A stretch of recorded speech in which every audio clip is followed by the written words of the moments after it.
And good afternoon. Thank you for joining us on Graps TV and the Sicko Show. I'm your host, the Matty Man. We tried to do a live review around 1 o'clock and had some internet issues. So I guess we would try it again. And then I couldn't get locked back in because obviously, apparently, if you're logged in more than once, apparently Twitter and YouTube tend to have a little connection here. Hang on just 1 second.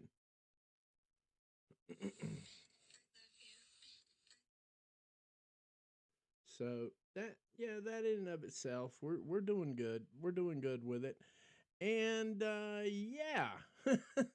So we're gonna try this again. We're gonna run it back. We're gonna start all over again. We're gonna try to run this thing up. Welcome to your live review of last night's AEW Dynamite Holiday Bash with me, your host, the Matty Man. So anyway, let's get back into the flow. Let's just try to start doing things here. Like, comment, share, tell a friend to tell a friend to tell a friend to tell a friend to tell a friend. See here. Bear with me just 1 second here. Let's see.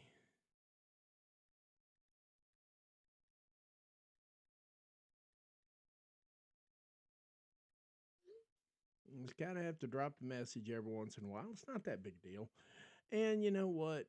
If you have somebody in your life, cherish them, love them, respect them.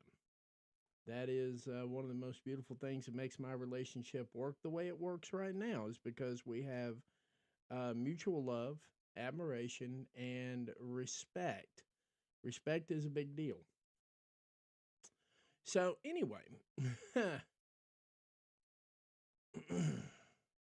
yeah, it's been one of those things, Catherine. It's just kind of driving me crazy. And then 30 seconds before I was supposed to go live, I'm having a coughing fit now. Hang on a minute.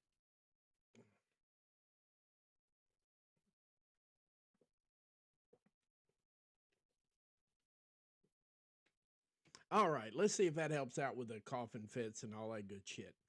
But anyway, where we were going with this before the internet so rudely interrupted me, AEW has a great opportunity at this point right now. Hang on 1 second.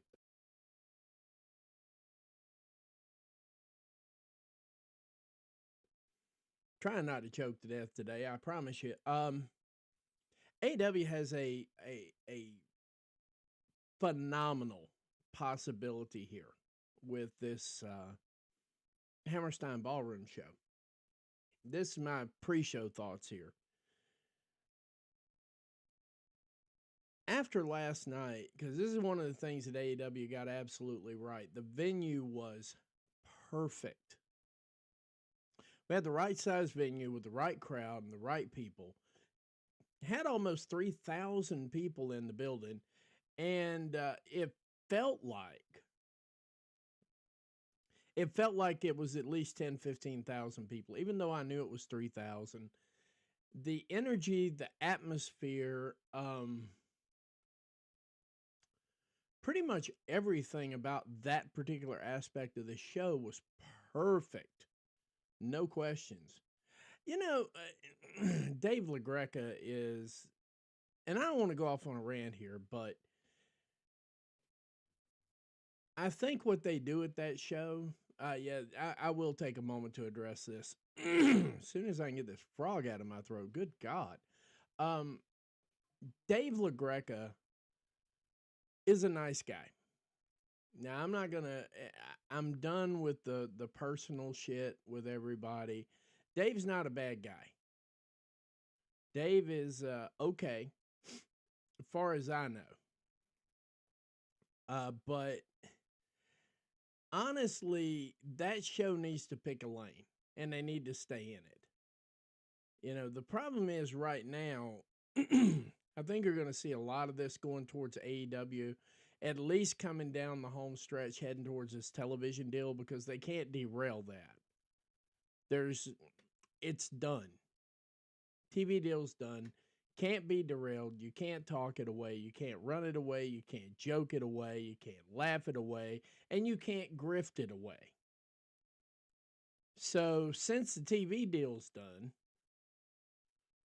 the least opinion, the least quality opinion in the room decides it's going to have a rant about booking. And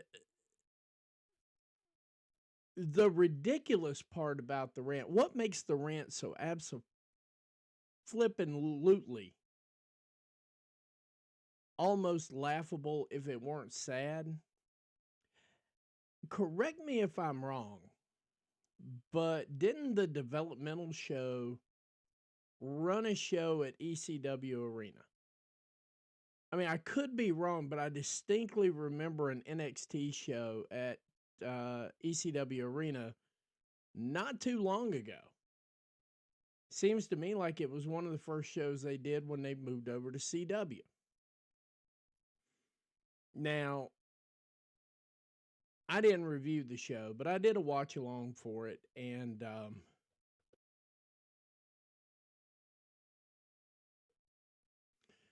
during the watch along, I noted the people who got pops and didn't get pops. But what I noted more than anything in the world was the lack of, aside from Nunzio.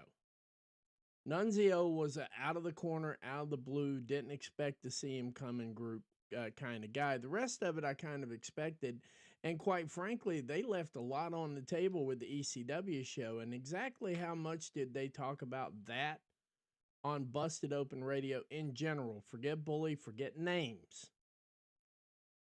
Exactly how much energy did they put into the review of that 2300 show? I still call it ECW Arena. I know it's 2300. I knew the number, but I didn't know exactly whether they had arena or what else went with it. How much energy was expanded or expounded on the fact that they didn't even really have a whole lot of ECW originals except the ones you were already expecting to be there. And none of the ECW originals, with the exception of Bully, which is really none of the ECW originals, had an actual match on NXT either. Now you say, well, Matt, that's a developmental show. Yep, I agree. And you know what? This is Ring of Honor 2024. A lot of the quote unquote originals from Ring of Honor are either dead or unavailable. And the ones that are available are out doing it elsewhere. So I don't quite 100% understand where LaGreca's coming from. And not to mention, this would have been a hellacious rant a month and a half ago. Not 3 days, now 2 days, now 1 day before the actual event. It's great to come out with booking ideas and booking suggestions when there's time to actually implement them. Now, I don't necessarily disagree with the rant. I disagree. Hey, Stampede, you made it. I know you're busy, but I appreciate you being here, buddy. That makes everything right there. Appreciate you a lot. And I appreciate Catherine, too. Catherine and I, we hung out at WrestleCade, so got a little bit more of a personal connection to that. But, yeah, I mean, it's great. But when you think about it, getting back to LaGreca here real quick, that would have been a fantastic rant a month and a half ago. And they knew the show was coming. I mean, it comes every year. It's like Santa Claus makes it around every year around Christmas time. And it would have made better sense to have that comment about a month and a half ago. As far as the crux of the comment, I don't necessarily disagree. I think a little bit of nostalgia wouldn't have hurt. Considering you were in the Hammerstein Ballroom, a little bit of nostalgia ain't going to kill you. Especially for the local people who are just buying tickets because they want to see professional wrestling, it probably would have been a good idea. The problem is nobody bothered to say anything until 10 minutes before showtime, and that gives them something to bitch about, especially if the show is going to be good. I have high expectations for this show. I have high expectations for a few people, And I have high expectations for the delivery of this show because one thing we can all agree on is beyond a shadow of a doubt, no one, and I mean no one, does pay-per-view better than Tony Khan. So, yeah, I mean, the rant would have made sense last month, the month before that. The comments in the rant make sense. The problem is the timing, the timing of all of it. And of course, we've come to expect this. If you're an AEW fan, usually on any pay-per-view week, the amount of WWE compromised paid for media that comes out of the woodwork with some of the dumbest shit you could have ever heard. Yeah, I mean, he can double down on it. I mean, I didn't even get into it because I started to get into it. But part of the growth that I feel like I am achieving at this point is to understand that, like I was just saying there a second ago, Catherine, it's AEW pay-per-view week. Even if it says Ring of Honor on it, we know it's an AEW pay-per-view. We know how the compromised media is going to come after it. We know. And I'm expecting rants out of them probably day after Christmas. Day after Christmas, leading up to World's End, we're going to have the typical, they're going to strut the typical shit out in front of you. The only problem is Jade Cargill's actually hurt. At least that's the rumor. So we're not going to get the benefit of the Jade Cargill. WWE is great. I've had all this time on my hands to do stuff. I didn't have it there, and so on and so forth. We're not going to get that promo. So they've had to call up CM Punk. Now, I'm guessing CM Punk's going to have some shit to say the day after Christmas. And I'm guessing probably Ethan Page will have a comment after Christmas about how great WWE is and how everything's going good and all this other shit. You know, the typical shit we've come to expect right before a pay-per-view. And so with that in mind, I didn't get into the argument. I'm glad he got lit up.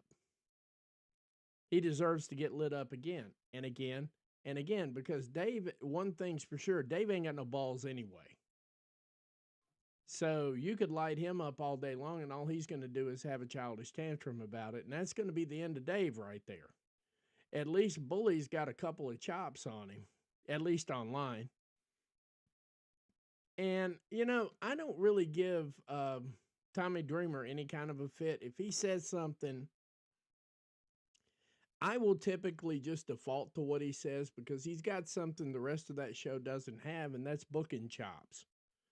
If you've seen one of his shows, even with indie grade talent, I actually sat down, I gave him a fair shot, and I said, let's see what his booking chops look like.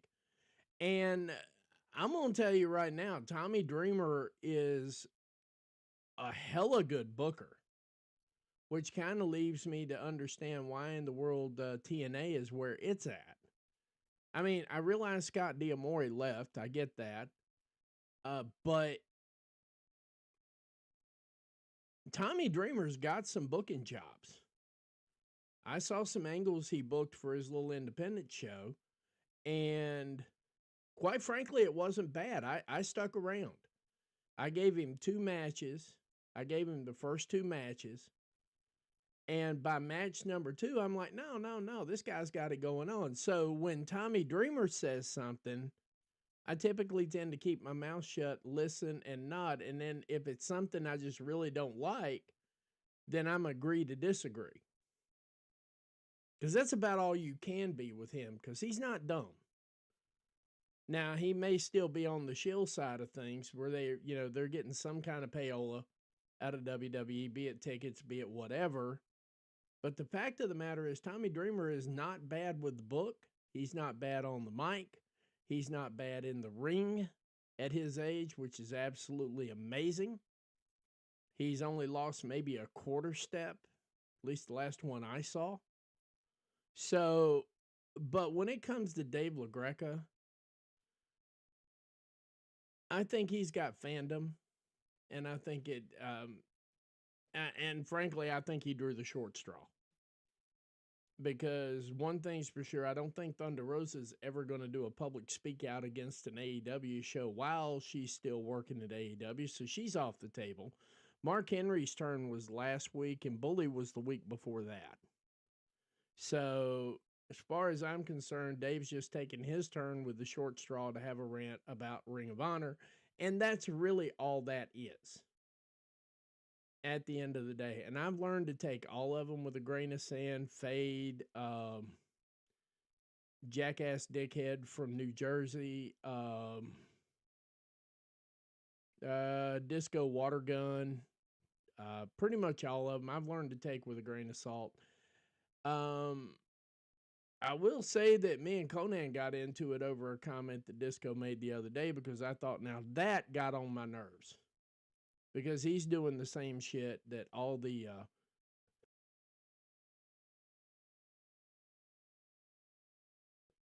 that the paid WWE media tend to do right now. He was doing that last week when he responded to a comment. And of course, I posted that up there. Catherine, you saw that. That's the first time in a long time anybody from that side of the room has said something that's just really got on my nerves. But the way he said it was just basically saying, you could take AEW's locker room, put it in WWE right now, and take WWE's locker room and put it at AEW right now, and AEW would start kicking WWE's ass. Now, they tried to sneak in the whole thing about years in service and all this other stuff, but none of that's relevant. In fact, half the people I talk to don't even remember the old days. So none of that's really relevant to the conversation. He just threw that in there because that was just a horrible jab, not at AEW as a promotion, but the wrestlers themselves. And I specifically called Conan out for putting up with it, because Conan's an actual decorated wrestler, as opposed to Disco Inferno, who was the piss break / John Wayne Gacy clown looking motherfucker. So, yeah, and Conan lost his shit over it too. I think privately he probably said something because the comment came down, but publicly he had to back his boy. So, yeah, I mean, so I'm just kind of I'm out of that fray now. I've removed myself from that discussion because nothing ever comes of it, and you just run into WWE drones, you run into the Fed walkers, and everybody's got something to say when they want to pile on you. So I just got tired of it. I didn't get into it. Like I said, Disco was the only one to trigger me probably in a long time, but that was because what he said had nothing to do with the company. It had nothing to do with booking. And it had everything to do with the actual performers. Now, you can talk about bookers all day long. We all do. And you notice one thing. Whoa, Weekly, how you doing, sir? Yeah. That's out of the blue. Thank you, sir. Thanks for hanging out with me, man. I appreciate that. Cool. Yeah, Disco Inferno is as relevant to professional. Yeah, that's kind of how I felt about it. And I don't think he puts up too well with that. In fact, I told him he could quote tweet me on his show, like he did the last time when I told him he was an irrelevant wrestler, and he had no earthly idea how to be a booker. And then he had to come in and tell everybody, "Oh, I had the book." Literally, he claimed he had the book. And I'm like, you didn't have the book. You might have sat under somebody that had the book, but you sure as hell didn't have the book because the show lasted. Yeah, man, appreciate you, Weekly. Yeah, that's cool, man. Thanks. I always appreciate, especially people that I hang out with on other shows too, because that's really cool. And I got to come check your show out. That's pretty much what I got to do here in the future. I got to start getting out and watching some other shows, people that hang out with me, because that's only fair. Support is a two-way street. And, I wouldn't be ninja watching either. I'd be sitting in there dropping comments the whole 9 yards too, because, for people who do that for me, I'm more than happy to go out and do it for them too, because, everybody, reciprocity is something that and I've kind of kept this one to myself weekly and Catherine, but reciprocity is what will make this grow, and hey, I appreciate that too. I'd be happy to. I'd be happy to hop on one day. Give me an invite. I'll jump in there. I mean, obviously, I don't know what we're talking about when we get there, but I mean, if you wanted that part too, I'll hang out and I'll do, it doesn't matter to me either.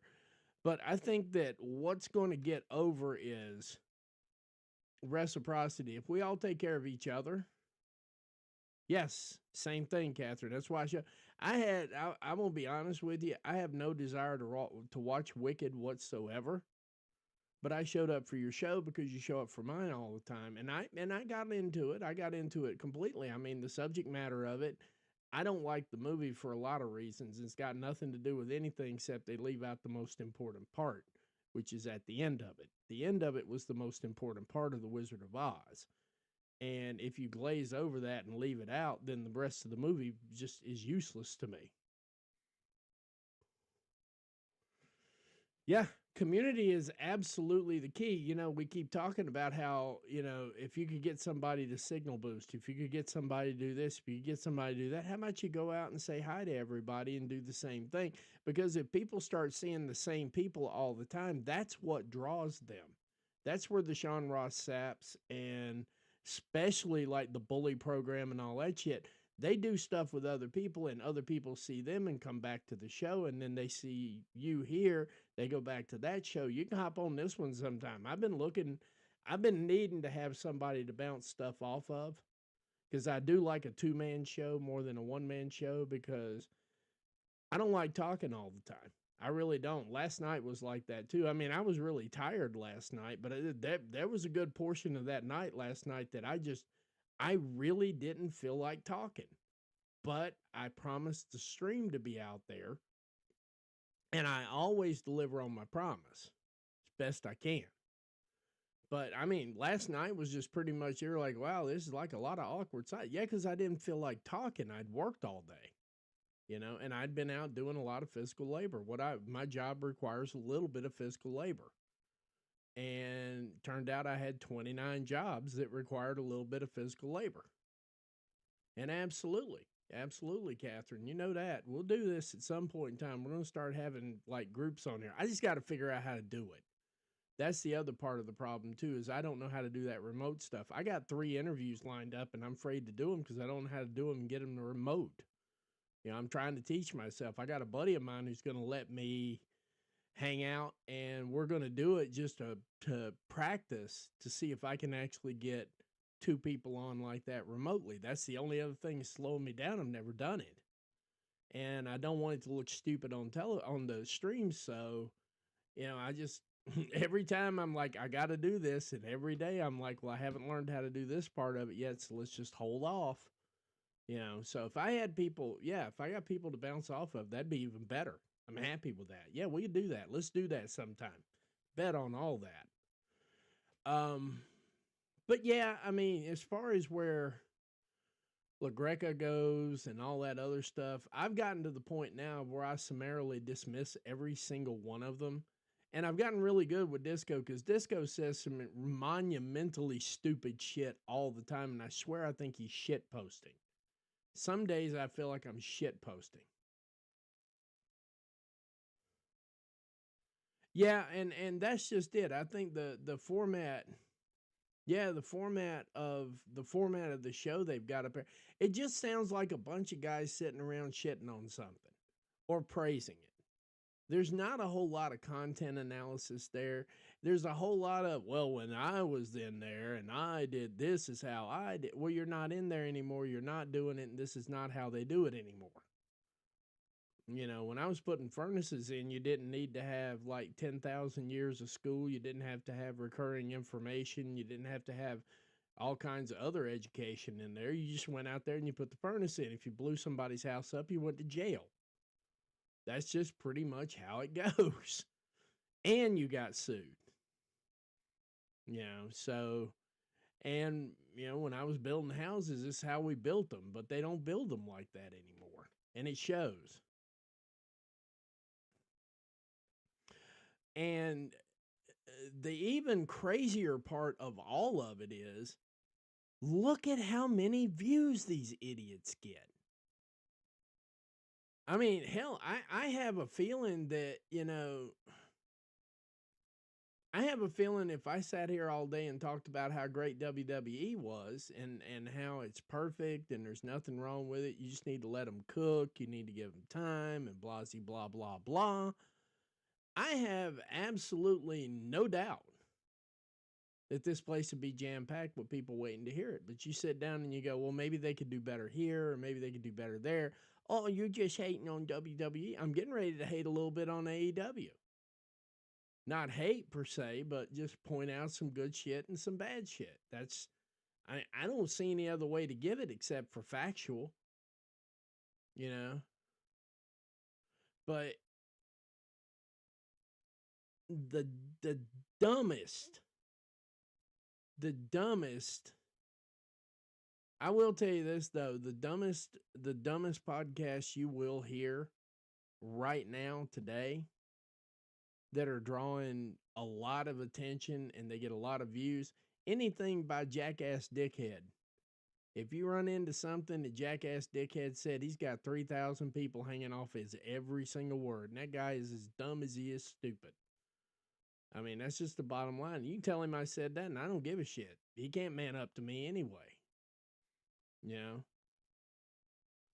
Yeah, and the whole thing of it is, like I was getting ready to get into, we had some good stuff last night. We had some bad stuff last night.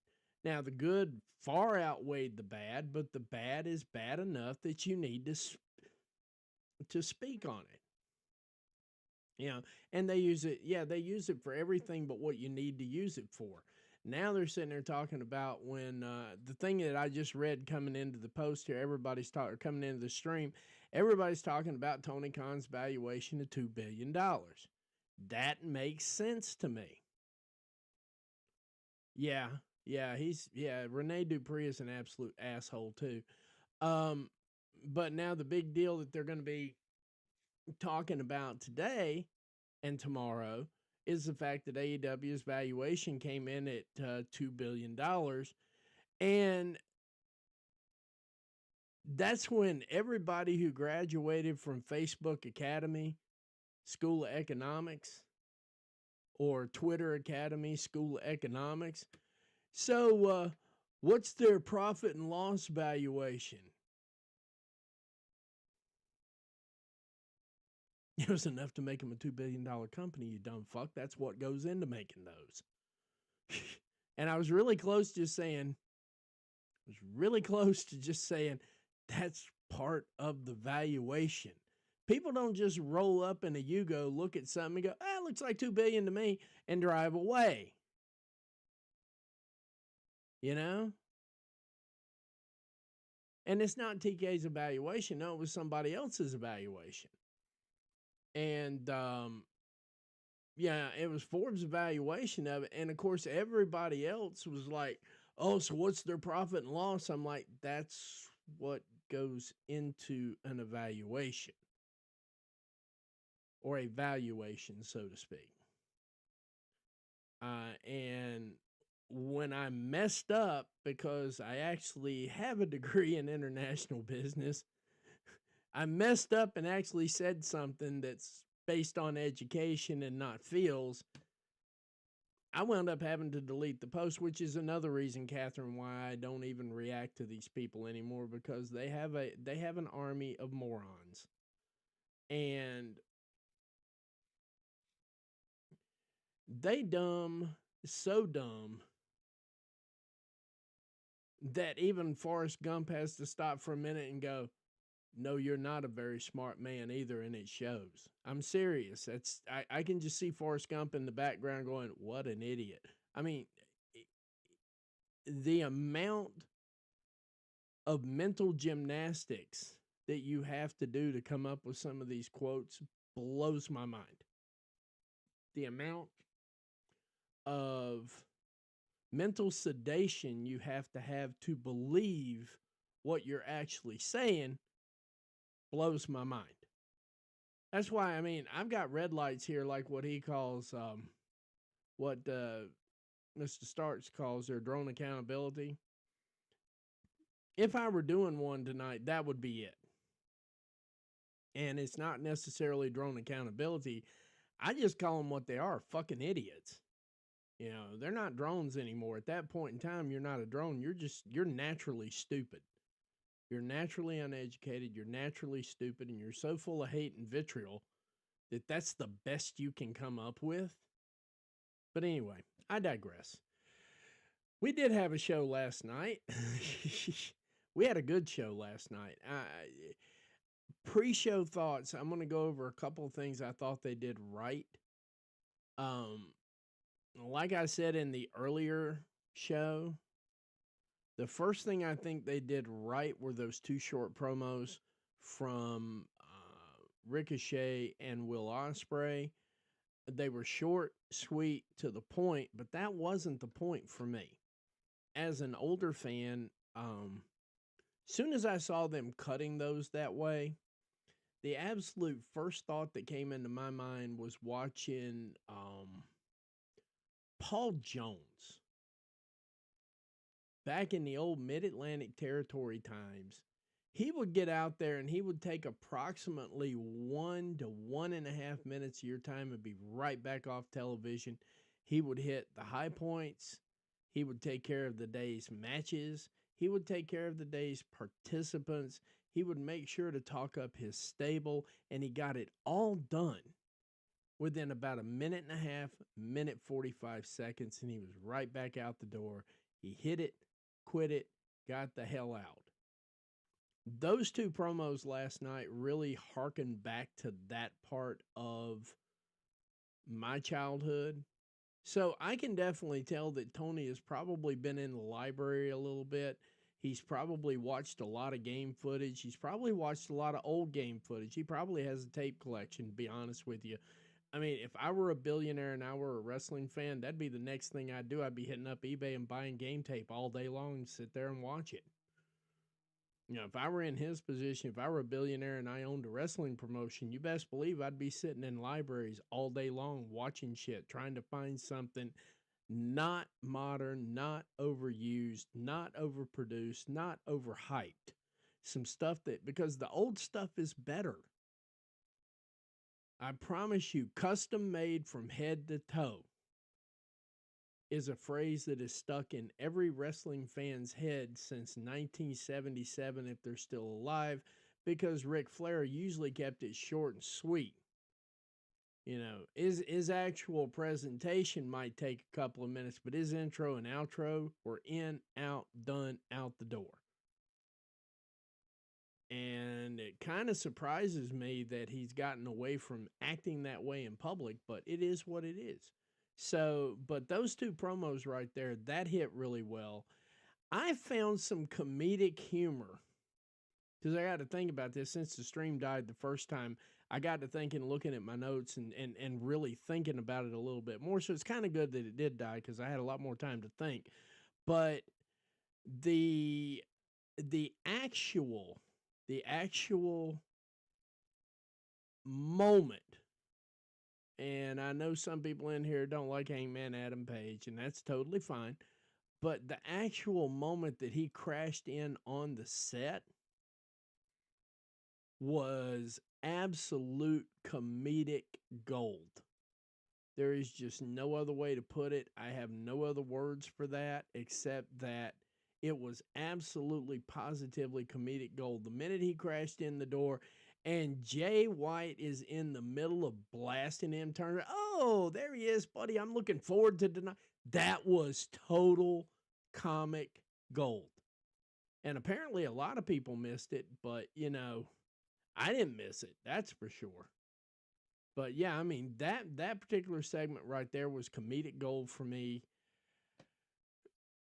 The balance of wrestling, storytelling, vignettes, and everything else was spot on. I happen to prefer wrestling over talking, because when we grew up watching, you know, TV time was if you listen to some old Ric Flair interviews when they talk about TV time, when him and oh come on, now I'm gonna have brain. Ricky Steamboat. Ricky Steamboat. The one thing that everybody glazed over in both of their tell-alls and they glaze over it every single time is when they talk sincerely about television time. Ric Flair, in one of his interviews prior to that, said he liked being called the 60-minute man because television time was prime real estate. Yes, I agree, Wiggly. I agree. Yes, yes, I agree.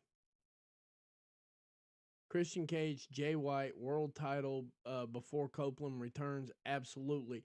I think they've got so much they can do with World's End this year. I think they have so much they can do with World's End based and just even based off of this show. Just even based off this show. The one that we saw last night. Yeah. Yeah, and when they worked each other, they worked each other. Let's see. How can I work? Come on, guys. Anyway, YouTube's being a pill. Um, they worked a match. Christian Cage and Jay White worked a match about a month and a half ago, and it was an absolute cheat code. Absolute cheat code. Yeah. If they do this right, coming out of World's End, they've got enough. If everybody stays healthy, Q1 for AEW in 2025 should be off the chain. Q1 should be off the chain just based on what we've got. Kenny Omega's coming back. I don't know if they'll have the services of one Mr. Ray Phoenix, but if they do have the services of Ray Phoenix, he could definitely enhance that Collision product just a little bit and might even hit a couple of pay-per-views before his contract runs out.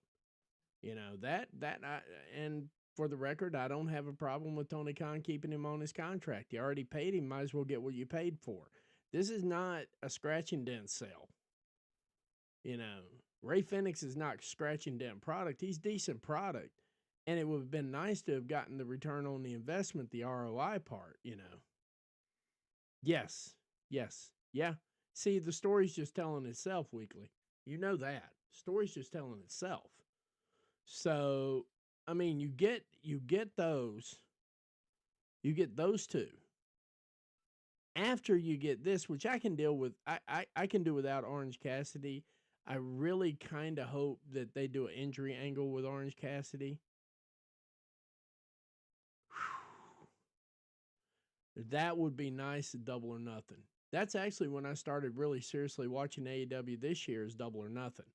I bought the pay-per-view when I think Mr. Starks was like, give it a shot. Buy it, see what you think about it, give it a shot. I bought it, gave it a shot. It was fucking amazing. I mean, that is, and people are saying, well, that wasn't the best one they ever did. It was fine for me. Double or Nothing was great for me because it actually had wrestling and it actually had chaos and it actually had things that reminded me of what an actual pay-per-view is supposed to be. It's not a plea. It's not a PLE. And every time I say something about a PLE, I am told by the higher-ups, and this is even by people who have participated in them, to say, well, it's just an extension of weekly episodic programming. It's just a highlight show for the end of the month. It's like a big recap. And I'm like, it's like a big resuck. It's like a big retread. Mm-hmm. Jeff Jarrett, I agree with you on that, Weekly. I totally agree on you. Jeff Jarrett is one of the most underutilized people out there. You can see his handiwork in some people, but you can't see it in all of them because they don't let him work that much. They just don't. And, as sad as that is, maybe Tony will come around. I don't know. I've just been noticing right now. I think Will Washington still got a pretty good stranglehold on a lot of things. And at least I know for their outgoing information. I don't know what other kind of strangleholds he has on the booking process. and how much he keeps people at arm's length. But you're right. I mean, you got Jeff Jarrett in the building. Jeff Jarrett is a natural heel, and he leans into it. And you know, I think I see a lot of Jeff Jarrett in, though, weekly. I'll be honest with you. I see a lot of Jeff Jarrett and Kyle Fletcher. The way Kyle Fletcher is working his heel run right now, I see a lot of that. I see a lot of Jeff Jarrett in that heel run. Watch it again sometime. Keep it in mind. Just replace Kyle Fletcher with a like 2019 Jeff Jarrett. Yes, yeah.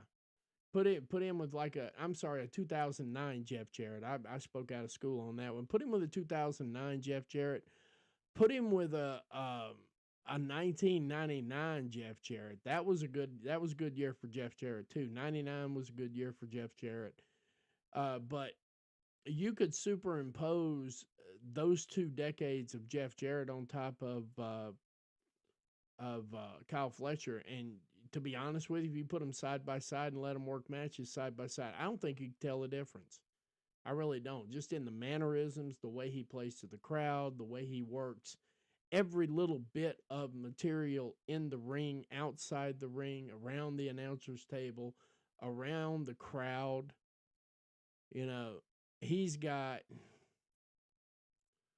Yeah, I mean, it's clear.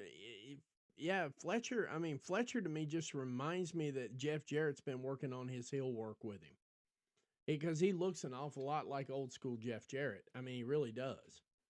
And that was one of the thoughts I had in the back of my mind. Then you hauled off and said, you know, Jeff Jarrett makes a damn good heel. And I'm like, you know what? Not only does he make a damn good heel, but I see a lot of Fletcher in that. I see a lot of him in Fletcher. I do. I see a lot of it now that you mention it. I see an absolute ton of it in Fletcher. You know, as far as I'm concerned, he's one of the. I think Fletcher is going to wind up. And here's a little prediction I got going into it. Then we'll get into the show itself.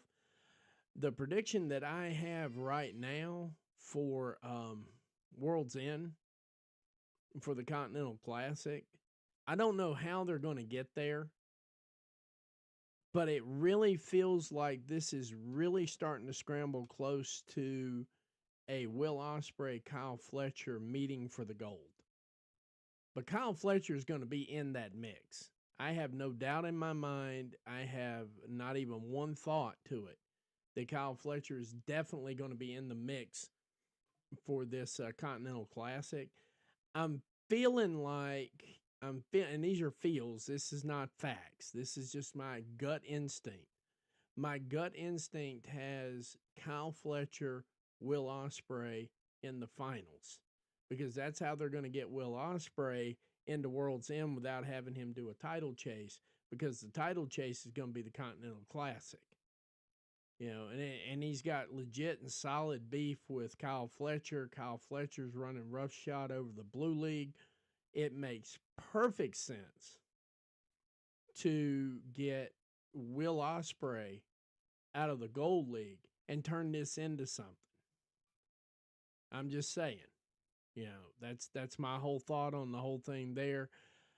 I got a couple of others.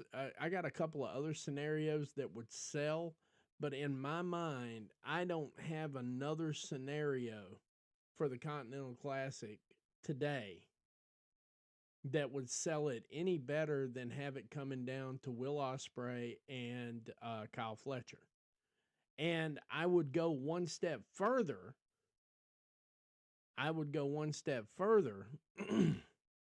To have Will Ospreay Ricochet for their semifinal. Or if I got that wrong, was Ricochet's in the Gold League, correct? I might have that one backwards. That one I might have backwards. It was just a thought I had on my head today. Let's see here.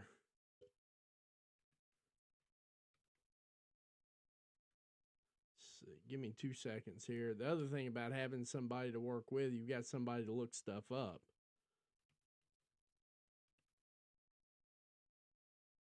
Let's see here. Let me see the images on that. You guys might have it before I get here anyway. Let's see here. I'm working towards it. Give me a second, guys.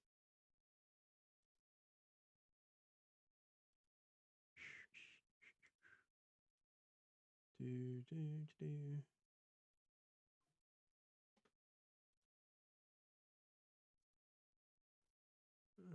Okay. Omitting Takeshita from it, I agree with you. I agree and I disagree. I agree and I disagree because I think they need the Continental Classic right now. I don't think they need to merge it until maybe next year after they built their fan base up like they should. The fan base should be built probably mid range 2025 so that by the time we actually get there, yeah, see, they're both in the Gold League. I got it up now. I got a visual of it. I think that the end run, the Blue League for your semifinal is going to be Kyle Fletcher and Okada, and then on the gold side, Ricochet, Will Ospreay. That's how you get Ricochet to the dance. That's how you get Ricochet dancing at World's End, and obviously Will Ospreay is going to go over Ricochet on that, thus furthering his little spiral into Hildom. And obviously Kyle Fletcher would go over Okada, thus stocking him out as the best tournament wrestler ever, blah, blah, blah. And then have them two go at it for the Continental Classic. But yeah, I mean, I agree. Takeshita should have been part of this thing, if nothing more than he deserves it. But I think having that international title, I think Tony was like, that's enough gold. At least for this exact moment. Takeshita's another one they've got that, wow. I have watched Takeshita wrestle a lot over the last week, and he just gets stronger and stronger and stronger. Yeah, Okada's normally that's just it. See, Fletcher can get a twofer out of this if they do it right. Not only does he get to the finals of the Continental Classic, wherein I do believe that he would hand Will Ospreay the second loss, he would come out with a Continental Classic gold, and he would actually have gold to talk about. That's another thing too. If you put Takeshita in there, he's an automatic favorite. And let's say he did win. Yeah. And yeah, Takeshita versus Hobbs, that's going up on my wall here next. That much I can definitely tell you. And by the way, I just got in my Ospreay and Fletcher um, graphic from AEW. It's number 3 of 10. Very excited about that. I'm going to have a picture. I'll post it up here just in a little bit. But in all seriousness, I agree with you. I agree. But hey, there's Watch Dev. How you doing, buddy? There you go. Everybody's in here. My usuals are in here. I love this. This is great. Thanks, guys. Because we're going to get into Chris Jericho here in a little bit too. So thanks, guys. Now that I'm over the coughing fit that I had, now I'm back in the flow. But you know, let's head into this thing here in just a little bit here. I mean, it is by all means. I'm enjoying the conversation. We can continue the conversation. I'll get into the review here in about 5 minutes. So I'm liking where these comments are going. I'm liking the comments that we're having. And that's what this is all about. Like, comment, share, tell a friend to tell a friend. Let's get some people in here and let's see if we can have some fun. How about that? That would be a good shot to start out with. But yeah, I guess we could just get on into the show now because, you know, I've been here for a little while, been here almost an hour, and we haven't even touched on the actual show itself, which is usually good in and of itself, too. All right, let's get into it, and let's see what we got here. All right, kicking the show off here, AEW World Champion Jon Moxley and the Death Riders are shown arriving backstage as the broadcast team is running through the card, and we all know this is everybody's favorite time of the day. I'm still, Dev. That match is going to be a match of the year right there, and that got a lot of praise, and it got it got so much praise today that you can't talk shit about it. I see the podcasters trying to talk shit about it. I see them trying, but they're getting shot down. That's when you know you did a good thing. That's when you know, yeah, my voice has recovered a lot. Plus, my energy's good too. I'm also not worn out from having been out in unexpected heat all day too. See, I went out dressed for cold, wound up being in like damn near 90-degree weather in sweatpants and a sweatshirt, walking around in houses with no air conditioner because that's part of what I do, is to check behind the construction guys and make sure they actually did what they told the bank they did. You know, that's the best part of it. So, but yeah, I'm in a lot better shape today. So, but yeah, we get into this thing here, and of course, like I said, they come riding in. And I know a lot of people don't like that entrance stuff. I don't personally, but I've talked to a lot of people, especially ones that are into football, basketball, baseball, things like that. They tend to dig this sort of thing, and I think that's going to be around to stay for a little while. So we might as well get used to it until till the next big thing comes along, you know. And to be truthful, I'm not so sure starting off every single show with a bunch of banger to start the show off with necessarily is a good thing, because you don't also want to set the expectation so high that if you get a fail in the middle of it, messes the whole show up. So this is a good little way for me to start the show off. I don't mind when they do it. I know why WWE does it. They do it for filler, but AEW does it to start checking the temperature of the crowd to see where they're at, and completely different reasoning, and it tells us what we can expect overall for the rest of the show by how the crowd's reacting to these early vignettes and interviews. You know, the interviews, the vignettes, and everything. Your crowd action there tells you how the rest of the matches are going to go. I don't mind Tony getting out there and checking the temperature every once in a while. So, and then of course we had that backstage interview that we were talking about. Yep, you are correct. We got backstage, we got Renee Paquette with Orange Cassidy and Jay White, who are discussing their match, their upcoming world title bout.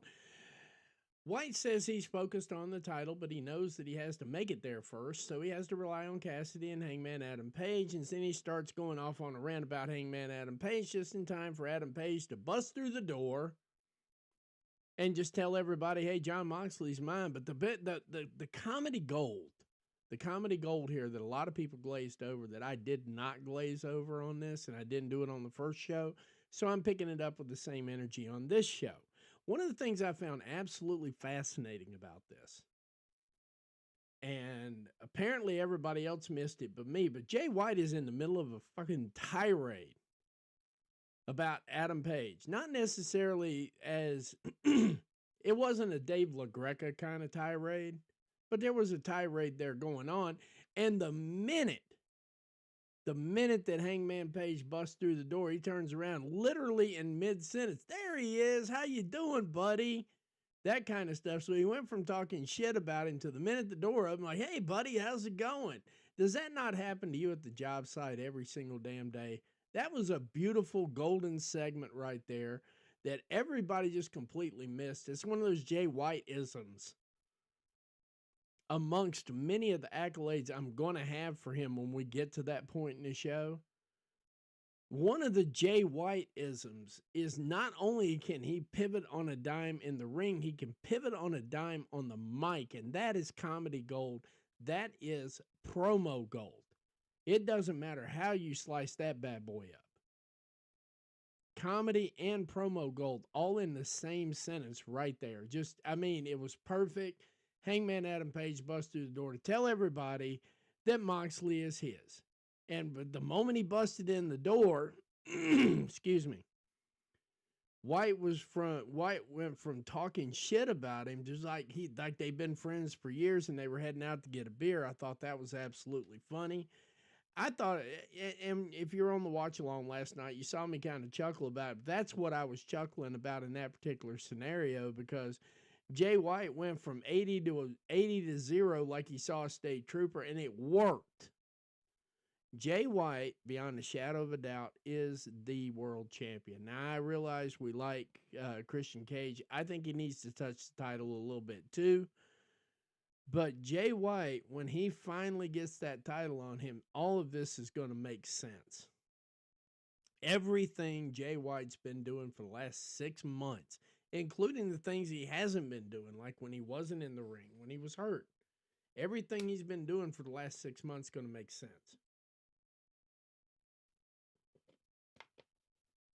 But yeah, that happened. And then right after that, we had a couple of short promos from Darby Allin and Will Ospreay.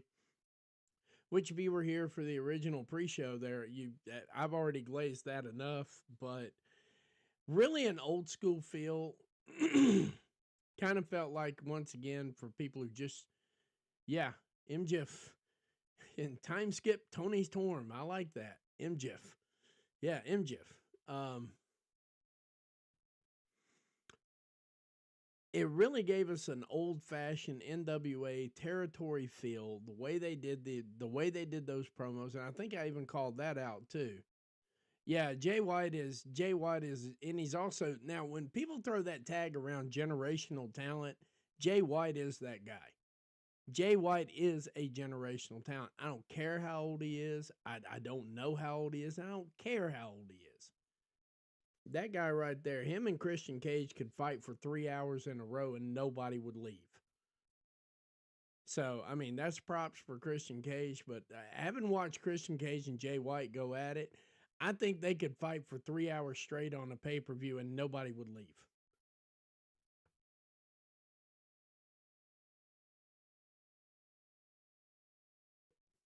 Stupid button. I think they could. I really think the both of them could go at it for 3 hours, and I think people would sit around.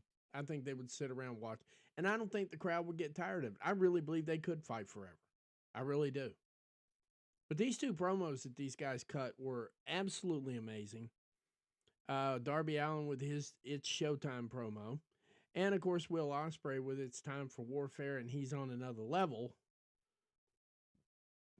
You know, I thought those two promos right there not only set the table for their match, but it set the table for the rest of the night.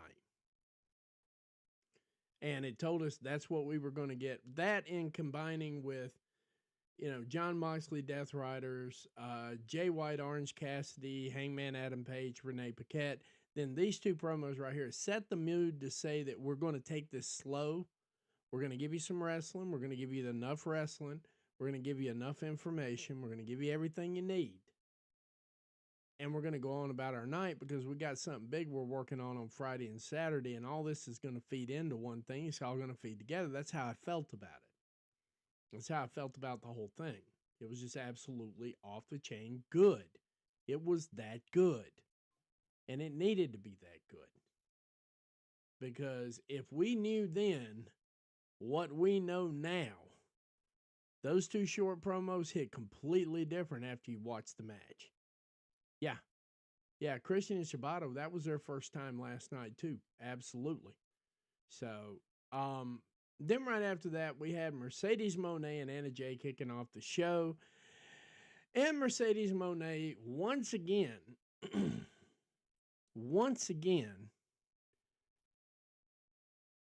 went to Twitter, got herself a 24-ounce can of Haterade, drank that sumbitch, went out to the ring, and showed everybody who the fuck she was. Now, I know there were a couple of botches in there. I saw that. And that's going to happen. They got things on them men don't have. And I give every woman, especially some of the women out there in AEW, I give them 1 to 3 botches every match just because they have extra stuff they have to work around. And they're hanging on to the same speed. Yeah, Darby should. Darby will probably have a Japan run after that. I'm not disagreeing with you on that, but I think that's coming. So, I mean, they had a couple of botches. We all saw the match. If you didn't see the match, you should go back and watch the match. You should definitely go back and watch the match. Monet was teasing that moneymaker a couple of times.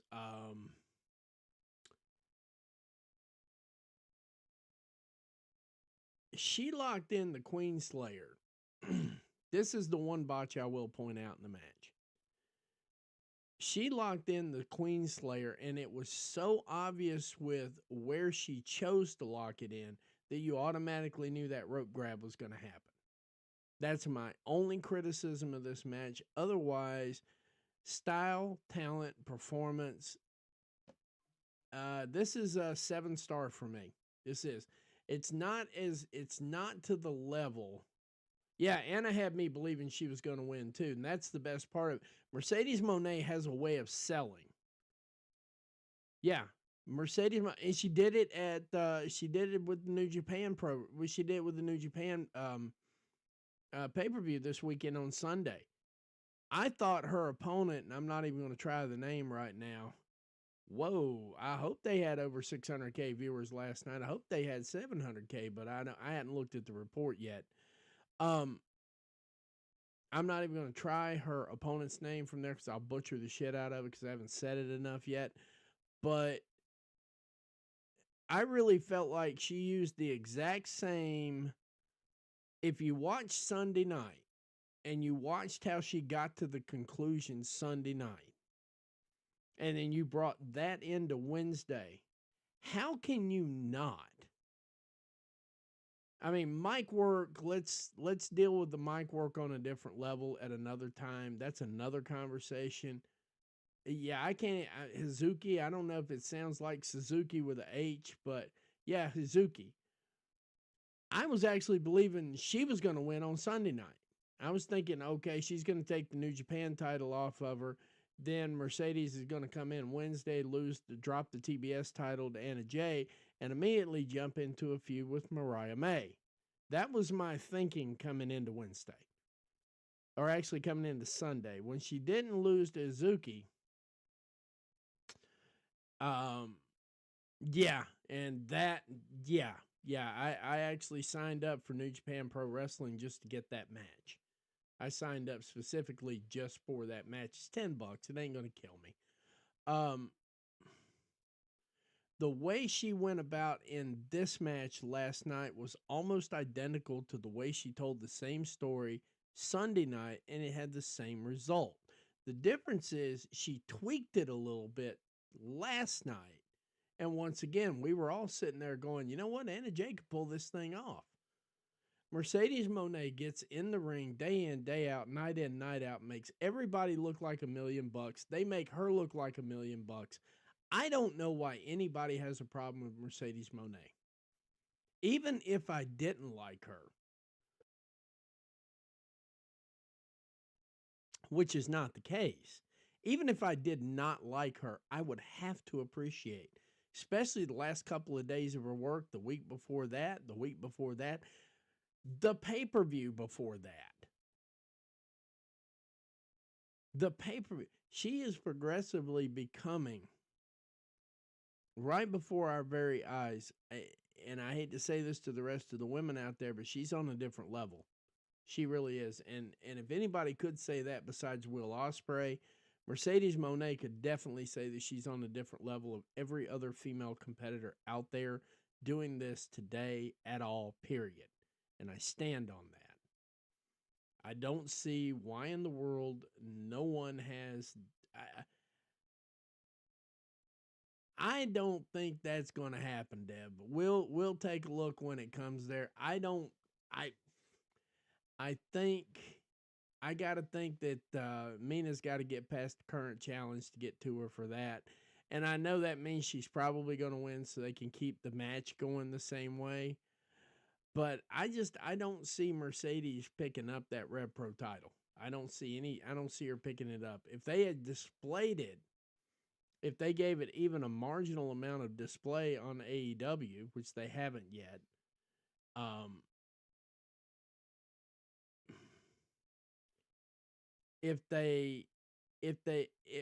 tell you what, if Mina shows up with that title sometime between now and Wrestle Dynasty on AEW television, then I will be willing to entertain that. That's the part of it I have a problem with.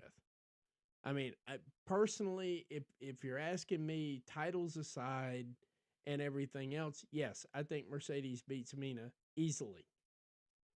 I don't even think that's going to be as much of a challenge. I think Mina would be a challenge, but I mean the to get to a passable match between the two of them is relatively easy. That's what I mean to say. I don't think she's going to just walk all over her. I think she's going to beat her, and it's going to be an easy match to appreciate, if that makes any sense. I think she's going to beat her. I think she should beat her, and I think the match should be easy to appreciate because, like I said, last night she just came up with a brand new way to make Anna Jay look strong as hell and yet still lose. See, that's the whole thing about it. You have yet to see, with the exception of Britt Baker, and nobody gives a shit about shit Baker. I don't. Now, if y'all do, that's great. I don't. I hope she gets out of the promotion. I hope she gets out of wrestling altogether. She's a cancer. That's how I feel. But if you like her, that's cool. That's just my own personal opinion of her. With the exception of the shit Baker match she had, every other match has been a progressively better match. No, Soraya is actually possible. Soraya is possible with, Mercedes and Soraya is very possible. I think they could work well together too. Mayu had a really good year too. Yeah, I agree. Yeah. Yo, Sari, I'm thinking you keep saying Soraya. I don't know if that's possible either. It just hit me. I'm sorry, Stampede. I'm still a little slow today. Bear with me. It's possible. Mayu's had a damn good year too. But the problem is nobody in the Western world's going to know that because Stardom hasn't yet, and all these other groups have not yet, Stardom, New Japan, and all that. They have not really found their way past Access TV to get to the major thing. The crossface would be better, and I agree with you. I think any of those flippy things, for obvious reasons when it comes to females, anything that allows you to face plant like that, I don't particularly like. I never have. Because, like I said, women have a couple of extra things there that they've got to look after that men don't. So when you do finishers like that, that I don't know about that. I got nothing for the song. But I think women have certain assets. Oh, if Britt goes away, I don't know what'll happen to poor Werner either. But he's. I think he's managing. I think he'll just pull up some Deonna Purrazzo videos and just sit there and stare at him and go, "You're still here." But yeah, anyway, I mean, oh, okay, I know what that is. I heard some noise outside. I'm like, what in the world? Okay, then it dawned on me. I know what's going on there. But yeah, I mean, yeah, Anna Jay and Deonna, yeah. And every time somebody brings up back here, I still, yeah, Baker's a piece of shit. And I don't care whether she likes that, don't like it. Not that I even think she's going to ninja watch this, but yeah, shit Baker is shit Baker. But in the meantime, getting back to the show here real quick on this part of it here, Mercedes Moné picks up the win with the moneymaker. She hits the moneymaker for the win. And backstage, we've got Chris Statlander saying absolutely no words, just sitting there watching the match. And if I'm not mistaken,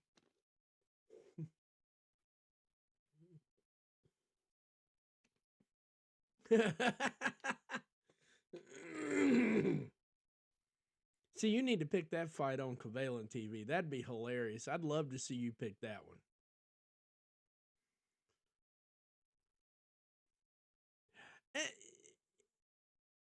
I tell you what. If I'm wrong, I'm wrong, Dev. I tell you what. If I'm wrong, I'm wrong. If Britt Baker ever gets to WWE, and I say if because I don't think they're twerking for her like she's twerking for them, we'll put that to the test.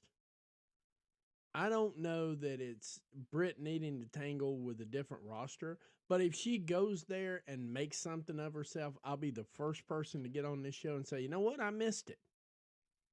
I'd be the first person to get on the show and say I missed it. In fact, I would probably post something about it. But I don't see her stock going up in WWE or any of that stuff. Yeah, the bell rang because the reason it wasn't that fascinating is because Britt Baker hammed it out. I mean, she basically phoned that entire match in. The promos were good, but the physicality part of it, she just kept phoning it in and phoning it in and phoning it in. And I will tell you this: if she did that against a Joshi wrestler right there, Britt probably would have a concussion. You know, if she phoned it in with one of the Joshis like she phoned it in with Mercedes, I think she'd be counting her money like 1-3-34. What is this? I fully believe that. But I think that's why Tony Khan keeps them apart. You notice you don't see a lot of Britt Baker and a lot of Joshi work. Everybody else works with them, but you don't see Britt Baker doing that. Yeah, Baker was horrible this year. In fact, Baker was horrible all the way across the board this year. It was bad. It was very bad. Yeah, that I gave her the benefit of the doubt going into the match, and then I realized how horrible she was doing, and I'm just like, wow, boy, it's gonna make me look like an idiot. Yeah, yeah, no, I will not. I will not happily cheer. I will not give Britt Baker the benefit of the doubt ever again, ever. Because as far as I'm concerned, she's washed, stupid, and she needs to be out of the business altogether. So that's just my thought. But now, like I said, if she goes to WWE, if she lands at NXT and she makes a little bit of an impact, like much as I hate to say it, Ethan Page is making an impact. That cut on Tuesday was just, I gotta say that was good. That was some good heel work. That was some good heel work. I give him the benefit on that, and I'm gonna give him the benefit of the doubt on this next match because he's shown me that he can improve, and he has actually improved. That was actually some devious, diabolical shit, and I loved it. But yeah, and of course, getting back to the show real quick here, we had another thing from FTR from some home somewhere, responding to the tape that responded to. They appeared in the tape video. I can talk, and responded to the Death Riders. They say they're not cleared for the rest of the year, meaning they're going to be down there working on their own shit. Yeah, the Bucks, I'm getting to be that way too. But Dax Hardwood warns that they're not coming alone. That's a little bit of intrigue for the January 1 episode of AEW Dynamite. He says they're coming for the Death Riders, but they're not coming alone. I don't know if that's signaling a Copeland return or I got a funnier thought about that. Yeah, I am. I'm still impressed with Ego's NXT debut. I've got a funny thought about this, and I'm probably off with this, but if I were going to somehow squeeze Danhausen into a match somewhere in AEW sometime this coming year, that would be hilarious. I know everybody else is saying, oh, Kenny Omega or Adam Copeland or insert whoever else is supposed to show up. I think it'd be hilarious if Danhausen showed up. Danhausen got popped, by the way. I'm not particularly impressed with his wrestling style, and I pretty much said that in a very nice and polite way. And he understood. He's like, I'm not for everybody. And I'm like, yeah, no, I understand that. He's not an everybody thing. And he's smart enough to know that. So, I mean, but it would be hilarious to have him in there because the crowd would pop.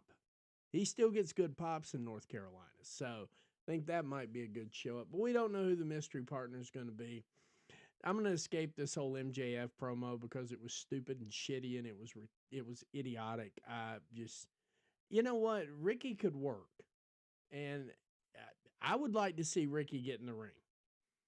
The problem is every time somebody gives Ricky creative, he says no, and then he goes on GCW shows talking about he's pigeonholed. He's not pigeonholed. He's refusing creative. He's been refusing creative for 6 months now. They had some good shit for him too. He could have been part of the trios team at one point in time, but he's like, nope, don't want to do it because he's over there twerking for WWE too. I mean, I like him. I think he's an okay guy. I don't think he's the second coming of anything. And he reminds me of that washed up dude. Not that he's washed up, but he reminds me of that one dude around there caught some murder charges on him. What was his name? They got like a whole series on him too. He used to be a wrestler. Now he's an indie guy and still facing charges, and people disappeared and blah blah blah. That's what Ricky Starks reminds me of. Yeah, MJF segment gave me a little bit of a chuckle, but I'm escaping it. I had a hard enough time going through it last night. I had a hard enough time dealing with it last night. I just don't particularly feel like I want to cover it on this particular thing because it just makes me. I need MJF to do a little bit better. I need MJF to stop twerking for WWE because they don't want him. If they wanted him, he would be at WWE. While he was gone, he had the opportunities. Contract came up. Nick Cage.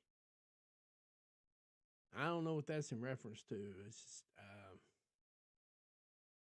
that one caught me off guard.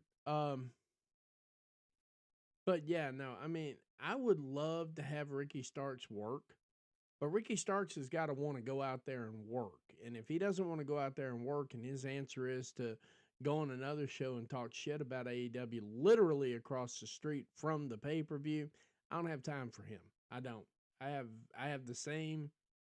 I keep the same energy for wrestlers that do that shit. Whether I like them or don't like them, and I do like Ricky Starks. I think he has the ability to be great. I think he's a head case and he needs work. You know, I think he has great ability. I think he has fantastic ability.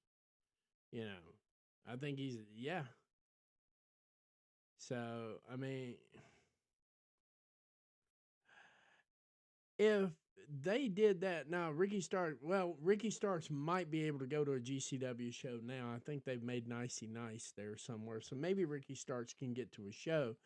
That wouldn't be a bad confrontation either. See, there's a lot you can do. Cardona's got to seal the deal, though. Cardona's got to take care of it. Cardona's got to put this match away. Because I can tell you right now, Jericho ain't within a million miles of giving up a title once he's got it. Getting the title on Jericho is easy. Getting the title off Jericho is like prying super glued something off something. So, but yeah, I mean, you know, I skipped the whole MJF promo, MJF, because it just, to me, it just didn't hit for me. That didn't hit for me. There's a couple of things that aren't hitting for me. And I didn't do the good and bad comparison this time because last time I did that, the stream died and I wanted to get the show in. And then we started having great conversation. Now I'm going to get the show in, but we're going to hang on to these. Yeah. But now, Khan's not shelved. See, in this case right here, Nick Khan is not benching him. He's not shelving him. That's the whole thing about it. You're being told he's being shelved. But Ricky Starks has literally turned down 27, and I have that number on good authority. Ricky Starks has turned down 27 roles in the last 6 months, one of which would have made him a trios champion, one of which would have made him an ROH tag team champion. Turn both of them down. So, I mean, this is not Tony Khan shelving him. He's not putting him on the shelf. Ricky Starks put Ricky Starks on the shelf. Oh, yeah. Yeah, Nick Gage, the guy you're referring to. Yeah, okay, I'm with you. But, yeah, no, I like Ricky Starks. I know he's got potential. I know he could be great. If he were about 6 inches taller, he could be The Rock. I'm not even lying. He's got good mic skills. He couldn't be The Rock, but he could be a Rock. Yeah, and that's what they were saying, that Jericho caught the title to give them to so that they would have a shot at a TV deal. But to me, to my way of thinking, they've already got it. because they're already in the door. This thing's going to pay off. I mean, obviously, Hammerstein's going to pay off. Um, I know I signed up with ROH just to get. Yeah, I don't even think Brett screwed Brett on that one. But no, Ricky screwed Ricky on that one. Ricky is screwing himself. It's kind of like with what Ray Phoenix did with those stupid ass posts. You know, some of them didn't even make logical sense if you know anything about the wrestling business. Some of them were just whiny shit. Now he got rid of it. He got rid of them, so obviously Tony Khan's had a conversation with him. Probably told him the quickest way you can get out of your contract is to stop doing stupid shit like this. Because that would have worked. I think Tony Khan would have held him for a month, let Penta make his debut, held him for a month, then cut him loose, and then he could show up a month later. It's one of those things like when you've got to bench a star player, you bench a star player for the first 5 minutes of the game, then you put him back in the game because he didn't start, but he's got to play. You know, I think if Ray Phoenix had just gone out, worked a couple of matches, did a little business, I think Tony Khan would have let him out of the contract in a month. I really do. I think he would have held him for a month just to hold him, just say, look, I could have done, I could do more, but I'm cutting you loose. So you go out, have fun, hang out with your brother, do that stuff. No, he had to go out and be a jackass. And don't get me wrong, I appreciate his scenario. I don't appreciate his approach.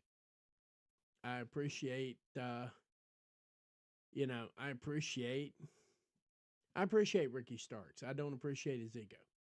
That's pretty much that simple. Trying to keep it real, trying to stay real with it. But anyway, backstage here, or not backstage. Backstage we got a Jamie Hayter promo that was really good. I am really hoping we get Jamie Hayter and Julia Hart in World's End. I think it's inevitable. I don't know how they're going to put it together yet, and it doesn't need a title. But yeah, that was a really good one there too. That was a great promo. And at the end of the MJF promo, of course, Adam Cole saying, "Have I kicked your ass yet?" And it's like, what? And then Adam Cole showing up in the ring. That was good. That was a good part of it. But the MJF promo was just, it didn't hit. It didn't hit with me. It really didn't. I may have hit with y'all. If it hit with y'all, that's great. It just didn't hit with me. That's why I got rid of it. Yeah, probably best to avoid any more Andrade dilemmas. Yeah, I agree. So, but I mean, like you said, back in the back there, and then back up front too, they were talking about the Kenny Omega match at New Japan Pro Wrestling with Gabe Kidd. Gabe Kidd. Now they didn't mention Gabe Kidd, and that kind of, yeah, there probably is a fight for the Fallen, but I just wish it was at World's End. I know it's going to be a fight for the Fallen. I wish they had it at World's End. Is what I'm saying. I just didn't say it very well. But they hyped up Kenny Omega's match at versus Gabe Kidd, New Japan Pro Wrestling times with AEW. That's going to be a joint event. And you know what I didn't see today? I didn't see a single podcaster who spent 2 weeks talking about why are they not? Is it even really an AEW promotion if they're not promoting it? I didn't see any of those guys today. Didn't see a single one of them going, hey, they're starting. Because that's how Tony Khan's doing right now. He's booking 2 to 4 weeks in advance. And we're getting close enough to the match now that he can start booking it, so he's starting to talk about it. And I kept saying the whole time, he's going to talk it out. He's going to shout it out. I might be there too, Catherine. I hadn't decided yet. They still got tickets left, and I'm in a mood. I might just roll up there, I might just pull up. You never know. I'm in a mood. In modern times. Yeah, in modern times, Julia Hart to me is one of the staples that got me interested in AEW because it looks like she actually pays attention to history. And she does her thing. She actually looks like she pays attention to history. I can tell who her favorite wrestler is, at least in my mind. I'm waiting to see her in person because I want to ask her point blank. Is your favorite wrestler The Undertaker? I just want to ask her point blank one day. In my mind, that's how I feel about it. I feel like she definitely has kept up with The Undertaker. I feel like her entrance is eerily similar, but not as long, which is good. I think her entrance has a lot of Undertaker in it. I really do. And I like it. It tells me she's studied. It tells me that she looks over things. But, getting back to this part of it here, too, they've gone ahead and talked about the Kenny Omega match. And the fact that they didn't mention Gabe Kidd kind of not terribly gives me cause for pause, but he has worked a couple of Ring of Honor shows so far. I'm wondering if that relationship may or may not be good right now, because I saw his interview on television for the upcoming New Japan Pro Wrestling event this past Sunday. But yeah. So I'm with that, and I agree. Cody and Darby. I wasn't there for that, but I'm just about to that point now of where in going back and binge watching the show so I can get caught up, so I know the history. I'm getting close to that match. I'll take a look at it and see what you see here, because I might see the same thing. And meanwhile, we had Hook and Shibata versus Cage and Nick Wayne. This was a little bit of something to write home about. A lot of stories got told in it. Nick Wayne, Christian Cage win. Of course, they get a couple little gimmies at the end there. I think we all saw the match. We were all sitting there watching the match last night. This one here, I'm not going to totally escape, because I think Christian Cage needs to be in the world title picture. We've had this conversation. A lot of people, Weekly agrees. I agree. I think Catherine even agrees on that. I think that if we had Christian Cage in the title picture, that's where he needs to be. I'm not sure exactly what we're doing with Shibata and Hook in this match. This one was one of them I felt like was not off, but it didn't hit. Didn't hit with me as well as I thought it was going to hit. Nick Wayne, Christian Cage win. The broadcast team runs through the AEW Christmas Collision, which is coming up on Saturday. And then, of course, in the vignette, Ring of Honor World Champion Chris Jericho walking around New York City calling himself the King of New York. If Chris Jericho had been doing this to begin with, yeah, Shibata getting pinned surprised me too, but I guess if somebody had to eat the pin, Shibata had to eat it. Hook's got a match coming up with Nick Gate. Nick Wayne, I don't know why I keep wanting to call him Nick. I do know why, because I got that stuck in my head from the GCW thing. Nick Wayne and Hook are going to hook it up here. So I got a feeling that's why neither one of those could eat the pin. Shibata either had to eat the pin or Cage had to eat the pin. And we knew damn sure that Cage was not eating a pin. So, but Chris Jericho, if he had been cutting promos like this throughout this entire package, it would have made sense. He got to the end here. Now he's doing this, that, and the other. I just think it would have hit earlier better than later. But on top of all that, shout out to Chris Jericho actually doing heel shit old school. I don't know if that was a theme with Tony tonight, where he just tried to cram in as much old school as he could cram in. But that was a good old school promo. Chris Jericho coming across as believable and definitely hateable now. Chris Jericho is terribly hateable. Then, of course, they had the video about Bandito. Now they're showing you Bandito, what Bandito can do. They introduced him last week. Now they're going to show you what Bandito can do. And shout out to 10 viewers. Thank you very much. Glad to see a couple extra people making their way in the house here. Welcome. Welcome. And, of course, following that, we had a Mariah May promo. I think Mariah May's promo last night was really good. She's not humbling herself, but she's just going to go ahead and do this Tijuana street fight to show everybody how good she is and how bad everybody else is. I like where they're going with this. I still want to see the title come off of her before the end of the year. I'd prefer to see it come off of her at World's End, but now the way they got this thing set up, I'm not 100% sure I want to see it go on Thunder Rosa. So they got me kind of in a little bit of a pickle here. But, yeah, I mean, it was a good promo. It got the message across. It got everything set up for the match. That's all you can ask for out of a promo. I mean, a little emotion, a little bit of feels, a little bit of where's the money, a little bit of what I'm doing and where's the money and here's the money. That would have been a phenomenal way to do this, but we didn't get it. It's fine. I think Mariah May needs to drop the title, but now that they've got her set up with Thunder Rosa, I would not like to see her drop the title on Thunder Rosa. I think she needs to drop the title on somebody else. We're going to get to that in just a minute here as well. And what would a Dynamite be without a Ricochet promo? And Ricochet came out there and started to try to bring the information. He was stopped in the middle of everything by MVP, Shelton Benjamin, and Bobby Lashley, where they proceeded to take the business card away, tear it up, and that was the end of that for a minute there. Ricochet, of course, would be back a little bit later on, but for this moment right here and this moment alone, there was a tale.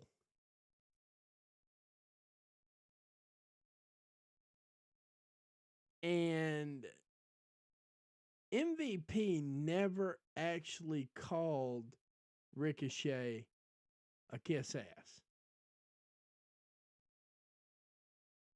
There was a tale in that thing. He says, we don't like ass kissers. The next logical two words that should have come up out of his mouth were like you. He just said, we don't like ass kissers, took the card, tore it up, threw it out in the ring. Everybody presumes that means Ricochet's out. I'm not 100% sure. And of course, MVP himself tweeted and said that's not the end of the story. So I'm not going to foolishly report that Ricochet's been kicked out of this thing yet until we get actual confirmation from the people doing the kicking.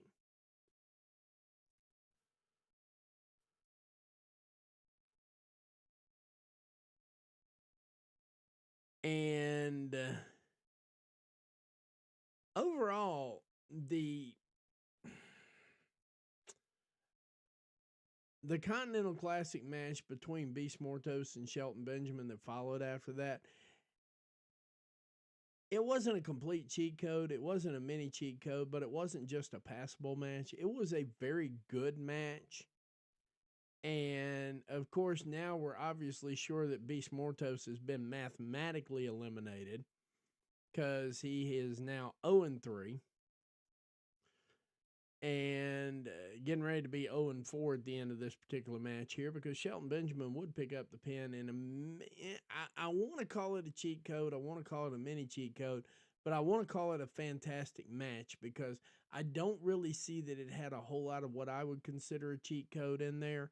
It had a lot of what I would consider a mini cheat code, but it didn't have everything. It didn't have enough. Didn't have enough to get it there. Yeah, subtle message to Ricochet. If you want to impress us, absolutely. You see, that's the whole thing. He tore the card up and he said, we don't like ass kissers. But he didn't say, we don't like ass kissers like you.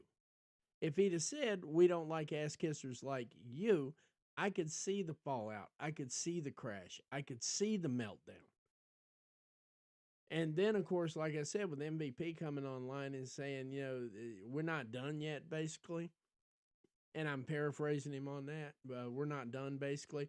I'm not going to say that Ricochet's out of the group, but I think he got the card ripped up, And Beast Mortos. Yeah, he's going to be the Sami Zayn of the Hurt Syndicate. He's going to have to earn his way in. That's a good call out right there.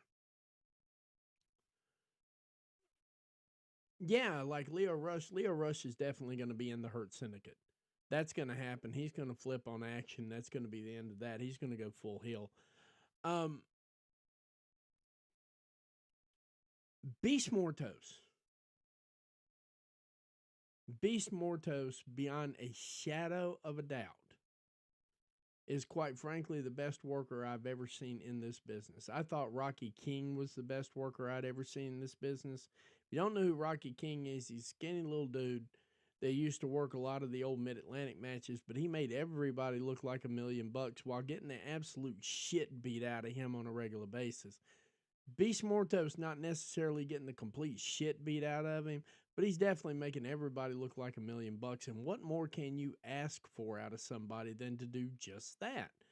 So, of all of this right here, the pinfall that Shelton Benjamin earned over Beast Mortos looked really that much more impressive because of who he beat. You know, that Mortos looks impressive enough as it is. So catching a win over that. But I do believe that, of course, he picked up the win with what they're now calling the hurt fall. And yeah, he has yet to even speak. He's roar. That's all he does. But when that was over with, Shelton Benjamin picking up the pin. Yeah, Mickey Whipwreck. That's somebody that reminds me. I'll get into one of these days why I think Beast Mortos is the best worker I've ever seen. We'll get into it. I got something for that. That's one of my flower shop groups there.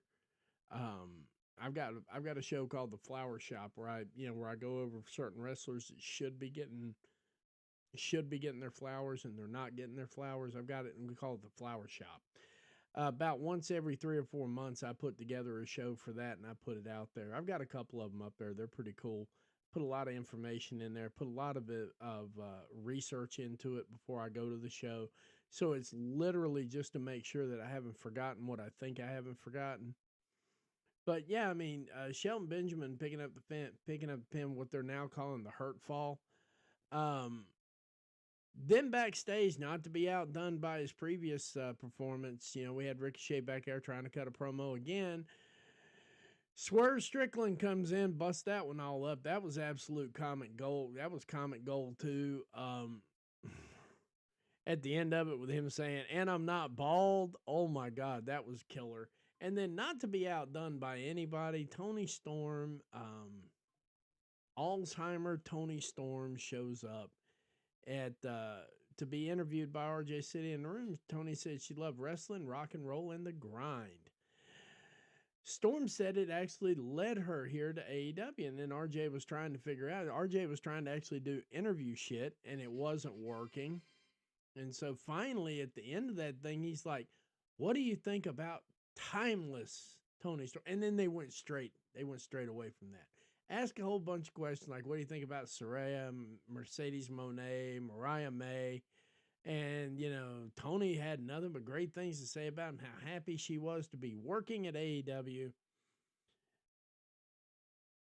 Can we all just agree that Tony Storm's character work right now is not only next level, it is levels above anybody else in this business? Right now, Tony Storm is putting work out that is levels better than anybody else. And of course, yeah, the crowd was drowning Swerve out, so obviously Swerve's done his job, but I was just saying right there, is Tony Storm not the best character worker you've seen in a very long... I mean, in my lifetime, she's the best one I've seen in my lifetime. And I'm putting her character work over a lot of the greats. A lot of the greats. Give me 1 second here. I caught a message I need to handle. Let's see.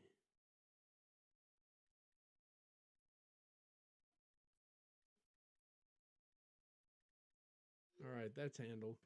Thanks, guys. Thanks, guys. I'm kidding. Yeah, please don't tune out now.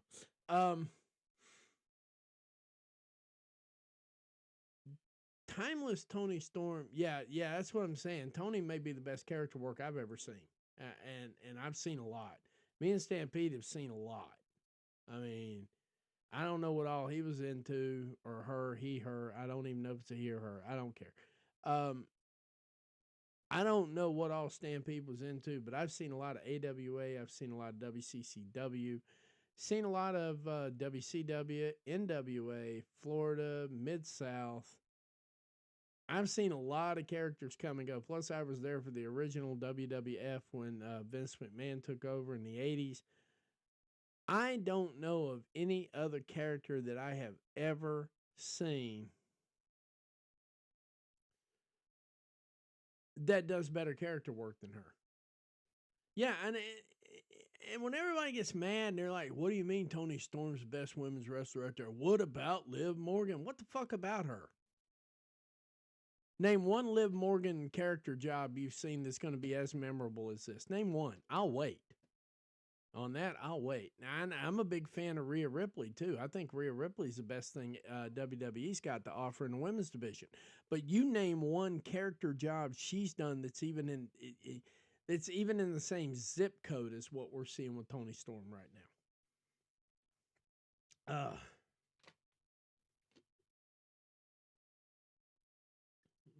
Name one. I haven't seen it. I really have not seen it. And I don't think we're ever going to see it. I think Toni Storm is by far and away the best worker on the mic, the best on her feet, the best in a pinch, and the best in the ring right now. I think her ring work is absolutely phenomenal. I think she tells really good stories, and I'm looking forward to this amnesia thing she's got going on here because this rock and roll stuff is cool. I mean, to me, it's cool. And then, like I said, RJ just mentioned Timeless Toni Storm, and she hugged her. She hugged him. Her, same difference. She hugged him, thanked him for allowing her in AEW, made her way on out. We went to a dead stop right then and there. And back from commercial, we had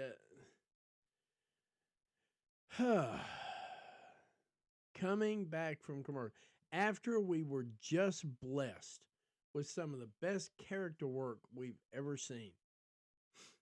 Who knew going into this match? And don't lie, because I got to tell you, I thought it was going to be a good match starting off. I thought it was going to be a good match starting off. I'm not even going to lie. I said, well, Darby Allin can go. Will Ospreay can go. It's an odd matchup, but let's sit down and watch it. Let's see what we get.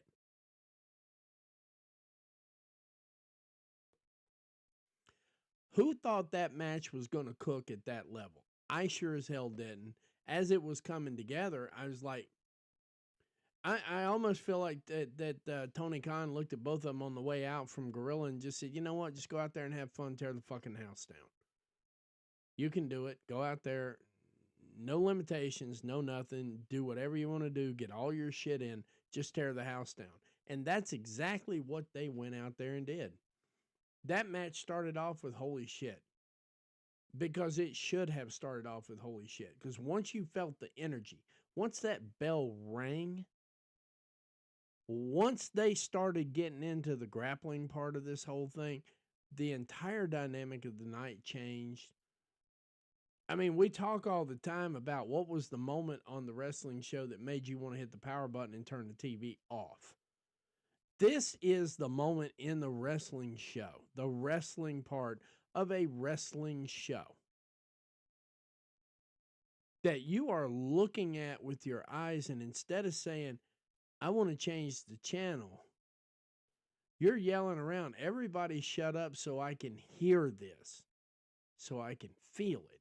That's kind of how, if you're wondering why I was so quiet during the match last night, is because I picked up on the energy really quick. And I was like, I don't want to say anything, because if everybody else has picked up on this energy, this is just something you need to let cook. You need to let it slow roast right in the ring. And slow roast is still an understatement for how this match came out. I believe this one will be a solid 5 to 6 star match easily. This is a match of the year candidate. And Darby Allin actually won. The fact that Darby Allin actually won the damn match. If I see another post anywhere on social media talking about Will Ospreay doesn't know how to sell, I'm just going to block them. I mean, at this point, somebody that is that monumentally stupid is not worth keystrokes, okay? Let that be a lesson, too. Somebody who's monumentally, because somebody's going to go out there and have this conversation today. Yeah, no, I'm right there with you. Yeah, I agree. I agree with you on that, Stampede. That is accurate. That is very accurate. Yeah, I mean that's accurate. I just happen to think Tony Storm's the wrestler of the year this year, just simply because she's had TV time in the West. Now, there's people over in Japan that would feel exactly the way you do. Awantani, yeah, I'll take that. Sari, yes. Over there in Japan, wrestler of the year. I think I don't know. We'll talk about that though. We'll hit that one up in the group chat. That's got a good thought to it right there. I like that. Let's talk about that in the group chat sometime because I'm totally fine with that. I'm enjoying that group chat, by the way. I'm going to be honest with you. If you guys aren't in the group chat and you want to be in it, this is actually a decent one. It's well policed. And of course, if you get stupid shit in there, they tend to value quality over quantity. So if you want to be in a good group chat, just hit one of us up, hit Stampede up, hit me up. We'll put you in the group chat. That's a good group chat. Pretty good minds. Do I agree with everybody in there? No, but at least they're respectful enough of me that I can honestly be respectful of them. Just keep my damn mouth shut. If I disagree with somebody, they're very respectful of me. So I don't even bring it up because it's a fight I don't want to have. You know, because everybody's so cool in there. I don't want to be part of. I don't want to be part of messing up that vibe. But if you guys want to be in there, hit one of us up there. We'll get you in there. It's damn brilliant. I love the chat. Weekly, if you're still in the chat here, you need to be in that one too. If you're not, because they've got some good people in there, good talkers, good ideas, good ideas. Absolutely. If it's even a hint of negativity, they'll kick somebody out in a heartbeat. So that is a group chat I can hang out in. Because some of this stuff, some of the material I go over on the shows, I'm bouncing off of y'all in group chat just to see how it hits. That's what I use them for a lot of times, is to figure out how the material looks when it shows up, like from me to you. It's good stuff. But yeah, I mean, at the end of the day, not only did Will Ospreay sell like the rent was due, not only did Will Ospreay sell like his wedding ring was on hock and he needed to get it back, he put over Darby Allin in such a way that I don't know if they can redo this match, but I was like, this is a match we need to run back at some point in time. Maybe not in the Continental Classic, because I think the Continental Classic's lining up the way it's lining up for a reason. But we need to run that match back at some point in time. Totally agree with that. The whole 9 yards, no question. That match needs to get run back. I would be happy to. I'd be happy if they ran it back next week. I ain't even gonna lie to you. I ain't gonna lie to you if they ran it back. But yeah, Darby Allin wins on that one. Certified cheat code. This wasn't a mini cheat code. This wasn't anything. This was the best it was going to get for the rest of the night. And of course, the Death Riders roll up after a commercial break here. Of course, Claudio and all them is already making their way up there, and so on and so forth. Um, immediately following that, not immediately following, but pretty damn close to following that, we had of course, we had the Jay White, Orange Cassidy, Hangman Adam Page versus the Death Riders with this version, John Moxley, Pac, and Wheeler Yuta. I call him Pac. I know they call him Pac, but I call him Pac because Pac is pretty much how you pronounce what he's got there. It's pretty much how I pronounce his name. But yeah, with Marina Shafir, oh my God. For as much as Tony Storm has worked on her character and made it that much more believable, I think a lot of people are overlooking Marina Shafir. Marina Shafir's character work in this entire thing has been beautiful. I don't care what anybody says. I stand on that. We were having some what ifs last night, and I just, at the end of the day, I couldn't see the Death Riders without Marina Shafir. I just can't see it. And I know there's a lot of people who have a lot of ideas and want to do it a certain way. I don't see the Death Riders without Marina Shafir. I just don't. She's intimidating. She's got one hellacious finisher that if you do camera work on that thing right, it's just so many memes that could come out of a win from her. It's absolutely ridiculous. Um, yeah, I mean, for me though, this year, Stampede, for me, that's been my match of the year. just simply because, I mean, there were so many segments in that match right there that you can't duplicate. And not just anybody can work them. That's the big deal of it.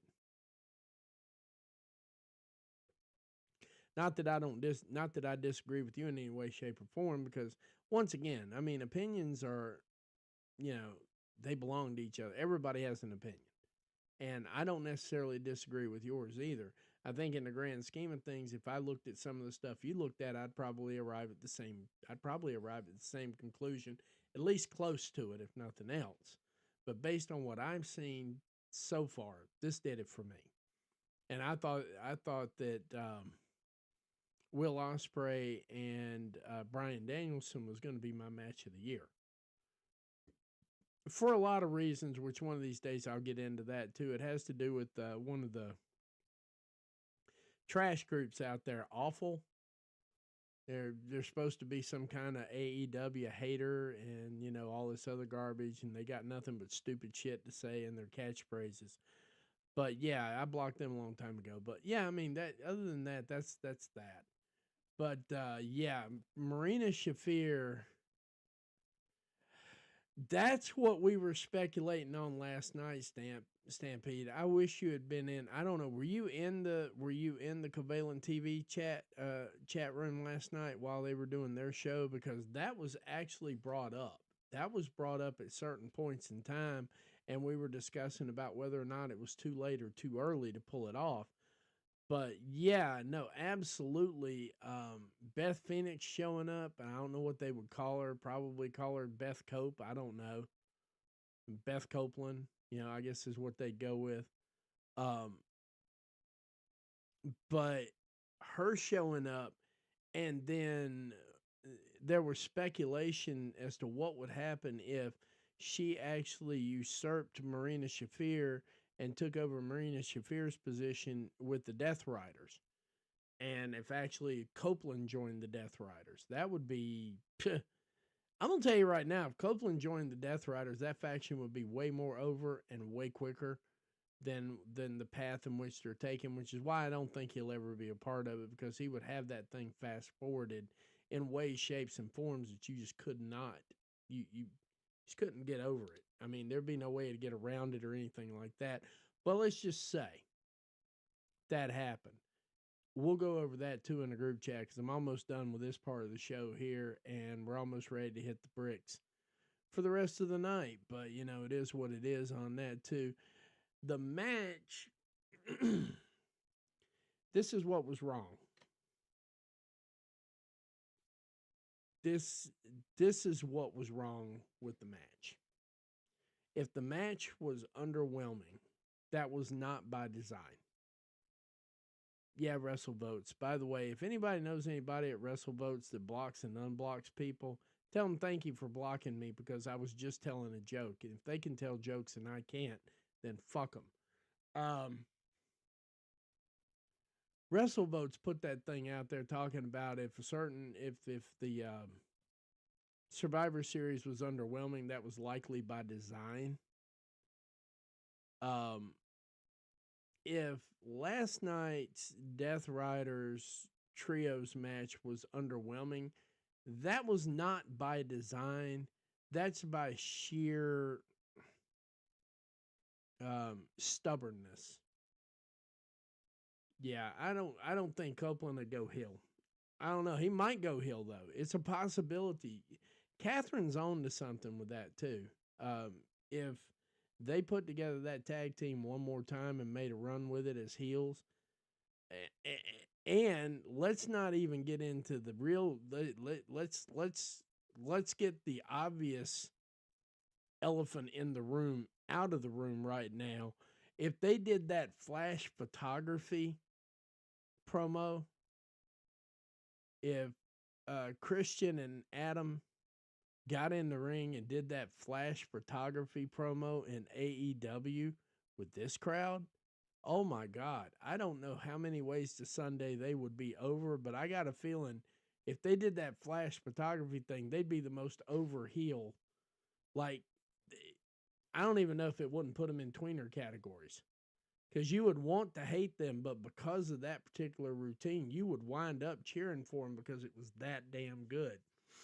I've always thought the flash photography thing was a grossly, grossly underappreciated, underrated promo set. I really did. I thought that whole set was underrated. And that's sad, but it's true. Totally sad, totally true. Um, this match was not a lot. This match did nothing for me. And I hate to say it that way because I wanted it to do something. I wanted to pop. I really did. I was dying to pop. They didn't give me anything to pop for. And the reason of it, 2 words, and I'm almost 100% sure Catherine can tell us what those 2 words are, that made this match just not hit all that well. And I know I've got some Orange Cassidy fans in here. This is what I've been trying to tell you. The energy for the match wasn't there. At least the fans were crazy till we got to the final. We got to the main event. They cooled off a little bit. 90% of why they cooled off is everybody wants to like Orange Cassidy. A lot of people don't like Orange Cassidy. And even I want to like Orange Cassidy. I want to like Orange Cassidy. I really do. He seems not boring, but not exciting. He's definitely not the most interesting man in the room, but he's not a pack of shit either. So I kind of want to have a place for him in my mind, and a place in the matches. This ain't it, and if this don't prove it, I don't know what else is going to prove it, but it sucked the energy completely out of the room. Death Riders pick up the win by pinfall, and at least Orange Cassidy ate the fucking pin. That's beautiful. At least he knew when to eat the pin, and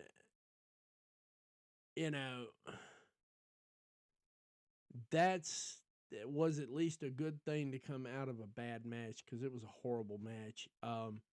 Orange adds no value to this. Orange adds 0 value to the main event picture at any given time. And that's my opinion on it. It's one of those things I'm never going to back off of, because I have way too much empirical, observable proof with that same scenario and a couple of different players. And I'm saying Wheeler Yuta as well. I love Wheeler Yuta. I love watching him work. I'd like to see him turn the corner quicker than he's turning it, but that's just me. And it doesn't look like that's going to happen anytime soon. I would probably bench Wheeler, and I would probably bench Orange Cassidy for the first 6 months. Make people miss them and find out who misses them. Because if you can find out who misses them, that's your target audience right there. And then I'm fine with them being in there. I mean, if they are drawing eyes to the product, if they are drawing asses to the seats, there's a lot of people in WWE that wrestled that I don't particularly care for, but they draw. And that's what matters to the business. If they drew to match the booking, if their draw power matched the star power, I'd have no power, because I'd have to sit here and shut the hell up. Because it didn't matter if I like or don't like them, they draw. But this group right here, they're not drawing. That's the key to it. So, yeah, I'm with you with that. I think TK wouldn't push him so much hard down our throats. Fan might like him more. Yeah. There's yeah, I mean, that part of it too. But I'm just saying, Orange Cassidy single-handedly made that match harder to watch. And then they still didn't know when to let go. They didn't know when to let go of the damn sandwich, and it turned out to just not be. I mean, I'm not going to say it was like an end-all, but at least for me, it said to me that Tony Khan has no desire at this point in time to go in a different direction. It's also 2024, and 2025 isn't here yet. He may surprise us in 2025 and not book Orange Cassidy that way, or at all. Same thing with Wheeler Yuta. I think Wheeler Yuta's the weak link in that whole building. He's the weak link in that faction without even a question. And that's not saying anything nasty about him. Look at the room. You know? Get a shot of what the room looks like. You've got John Moxley, you've got Claudio Castagnoli, you got Pac, you got Marina Shafir. You know, there's not a whole lot of place for a Wheeler Yuta in the middle of all that. And that's the part I think people are leaving off the table too, because everybody wants to like Wheeler Yuta and they don't want to like Orange Cassidy, so it's easier to jump on Orange Cassidy than it is to say, hey, you know, Wheeler Yuta's got some he can get out the door. Wheeler Yuta could get out the door too, but we're not saying that because he's in the right faction. You know, it is what it is on that thing. But yeah, I mean, at the end of the day, the Death Riders come up on top. And, you know, the match went about 12 minutes. There was a significant amount of wrestling in the whole thing. I did write down the minutes on that one because it went about 12 minutes. I went back, rewatched it, hit a timer. I wanted to get a feel because it felt like it was more like a 15 or 20-minute match. It really felt like a 30-minute match, and parts of it felt like a 60-minute match. And yes, Catherine, I agree with you, and I think I already said that, but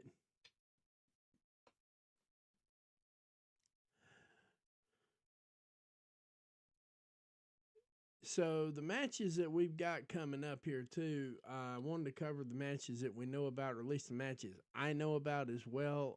If you have any questions, if you have any thoughts about on that thing, overall the show's value, the show to me was at least, and I stand on this too. I said 9 last night. I'm still at a 9 even when I got to thinking about it. No matter how hard I tried to think about it, putting notes together for this match, I'm still at a 9. I'm at a 9. It wasn't a perfect 10. It wasn't a 9.5. It wasn't close to being perfect, but it was so good that you could never call the show imperfect. There was too much went well to worry about the couple of things that went bad. That's why you don't see me having a hellacious conniption fit on it. And because, I mean, to me, it didn't hit, and there's not a way you're going to convince me that it did hit.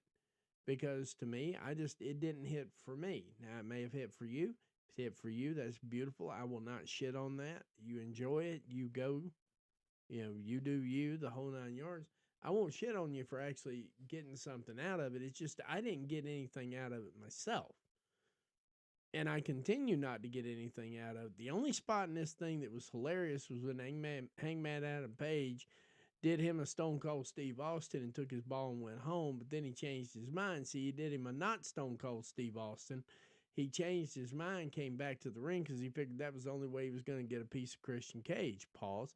And so, yeah, I mean, he kept coming back. He kept getting his ass whipped. He kept getting all that shit going on. It was kind of funny. But at the same time, you know, it's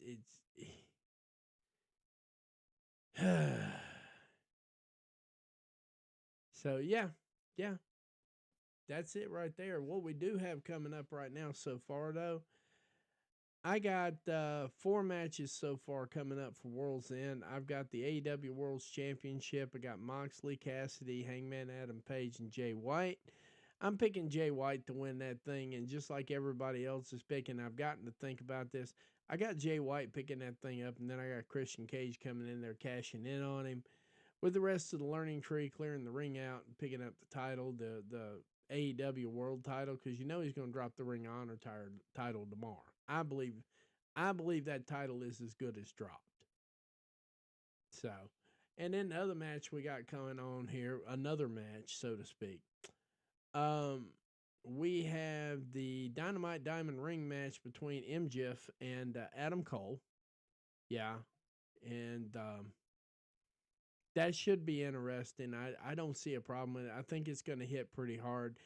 Depending on which MJF we get, yeah, DC immediately started. Yeah, exactly. That was what I saw. And I'm like, these guys are over. They're over like Rover. But yeah, we got the Dynamite Diamond Ring match there, MJF and Adam Cole. I think that has the potential to be a good match. Depends on which MJF we get. Adam Cole never puts on a bad match. Then with that, we had the AEW Women's Championship Tijuana Street Fight here. We got Mariah May. We got Thunder Rosa. Like to see Mariah May win that one. Not a big fan of Thunder Rosa. And plus, I don't think Tony should put the belt on anybody that works for Busted Open Radio. And she works there. Um, no, it's not a work, Conan. Anyway, Mariah May, Thunder Rosa. I'd like to see Thunder Rosa win, but I would not like to see Thunder Rosa be champion for a while because I guess I don't. That's another time, another place. We also have the AEW International Championship. We have Cheat Code Takeshita versus Cheat Code Hobbs, and it's going to be a cheat code. I'm going ahead and telling you right now before the match even starts, before anybody even gets to the building, before anybody turns a light on, this is going to be a cheat code. Then, of course, we had the Continental Classic Blue League and Gold League finals matches. That'll be heading into the actual Continental Classic to so somebody, two people in these matches are going to work two matches, and I think it's real easy to do. I agree with Covalent TV. This is how they should be booking King of the Ring, but they're not going to because there's no ROI in stopping one. There's no ROI with leaving a match on the table like that. They're not going to do it. But yeah, I mean those are the matches in place. Yeah, I gave it 7. That was just a feeling I had when I got to the match part of it. I thought 7 was appropriate because there's a lot of connotation to the number 7 that is good, not necessarily bad. So I think that is that. But yeah, I mean those are the matches that are coming up and everything else. And guys, I didn't realize this, but I have actually kept y'all here for a little over 2 hours, so I probably need to let you get back to your families, and I probably need to get back to mine as well here after this, at least get my voice relaxed. Yeah, Okada versus Omega 2 out of 3. That is a damn good match too. Now, like I said, this is the part here where we all have opinions, and you guys may disagree with me, and I'll disagree with you, but we can disagree and we can still be friends and get through it. But yeah, when you mention Okada versus Omega, I got to rethink a couple of things. Now, I'm still with this one. I'm still with it, and I've seen the Okada versus Omega. One of these days, we can chop up on what I think it's missing. You can tell me what you think's missing from my call, and we're cool with that. I'm cool with it. I mean, I'm not perfect, guys. I'm not perfect. I make mistakes. But one thing I have done is held y'all here for a little over 2 hours, which is not what I was looking to do because, like I said, we all have families, we all have everything else, and it's the holidays. But I damn sure appreciate y'all being here. That made my night. Absolutely. Y'all made my night with that. I appreciate you. We're going to be back tomorrow evening at 8 o'clock for the Ring of Honor Final Battle Watch Along. It's going to probably, actually, I'm sorry. We're going to be here at 7 o'clock tomorrow for the Ring of Honor Watch Along. And I'm also going to have Rampage playing on the big screen when it comes on at 10 o'clock because we're definitely going to cover Rampage and we're going to cover Final Battle. And so, with that being said, I want to save some of my voice because that's going to be a 3.5 hour show minimum. So, and I expect to be a lot more energetic tomorrow, guys. I'm actually buying an energy drink. God help us all if I have an energy drink, but hey, it is what it is. But I really do appreciate it, guys. You guys know how to make it happen around here. I appreciate it. And like I said, we'll be here tomorrow for the watch along. Then I'm definitely going to have a review of Final Battle on Saturday, probably about 2 o'clock. And then, of course, we're going to have our collision show at 5 o'clock or 8 o'clock our time. And it's going to be playing simultaneously live all the way across the bling. That's not a bad call either. Yeah, that's not a bad call either. I like that one.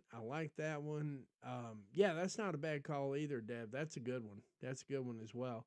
But for right now, I'm going to go ahead and slide on out of here and go have some dinner, enjoy conversations with my wife, and hang out and do some stuff because it is getting close to holiday season, guys. And I know it's not good for everybody. So if you got anything that's bugging you, just give me a holler. Hit up my DMs or stuff. I've been talking to some people through a lot of things, and yeah, I understand a lot of stuff that's going on. Trust me, I do. I'm open for that. Mental health is health. Um, all of that. So thanks, Catherine. I try. This is definitely flowing a lot better than it was earlier. And then when the internet went down and they said it was going to be a while before it got back up, I'm just like, okay, fine, I'll do it later. Um, Glad I did. We've had a good night here. I've enjoyed it. I hope you've enjoyed it. And if you have, that's awesome. If you haven't, that's awesome too. Tell me what I did wrong. I'll fix it. But either way,